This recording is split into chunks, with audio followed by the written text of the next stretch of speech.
Right now, somewhere in the world, a woman is showing a man exactly how she feels about him, not with words, not with a text message, but through subtle body language signals that many people overlook. Here's something interesting. Research on nonverbal communication suggests that people often express emotions through posture, facial expressions, gestures, and tone of voice long before they put those feelings into words. Many social interactions are influenced by these unconscious behaviors. However, it's important to remember that body language is never a guaranteed indicator of romantic interest. Context, personality, culture, and individual habits all play a role. What may appear as attraction could simply be friendliness, confidence, or comfort. One commonly discussed signal is the neck. When someone tilts their head while listening or brushes their hair away from their face, it can sometimes indicate comfort, attentiveness, or engagement in the conversation. These gestures often happen naturally without conscious thought. Another area people pay attention to is the wrists and hands.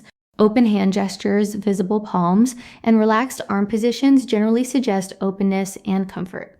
In social psychology, open body language is often associated with trust and positive engagement. Leg and foot direction can also provide clues about attention.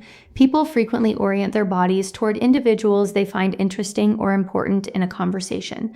Feet and legs often reveal where a person's attention is focused because they are less consciously controlled than facial expressions.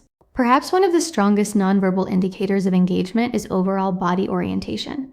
When someone faces another person directly, maintains comfortable eye contact, and leans slightly forward, it often signals interest in the interaction itself. This does not necessarily mean romantic attraction, but it usually suggests attentiveness and connection. What makes body language fascinating is that these signals often appear in clusters. A single gesture means very little on its own. Someone might touch their neck because they're nervous, cross their legs because they're comfortable, or face you simply because you're speaking. That's why it's important to look at the overall pattern rather than focusing on one isolated behavior. Good communication relies on more than reading signals. The most reliable way to understand someone's feelings is through respectful conversation, mutual interest, and clear communication. Body language can provide hints, but it should never be treated as proof of attraction or consent. The next time you're talking with someone, pay attention to the overall interaction. Notice whether they seem engaged, comfortable, and interested in the conversation.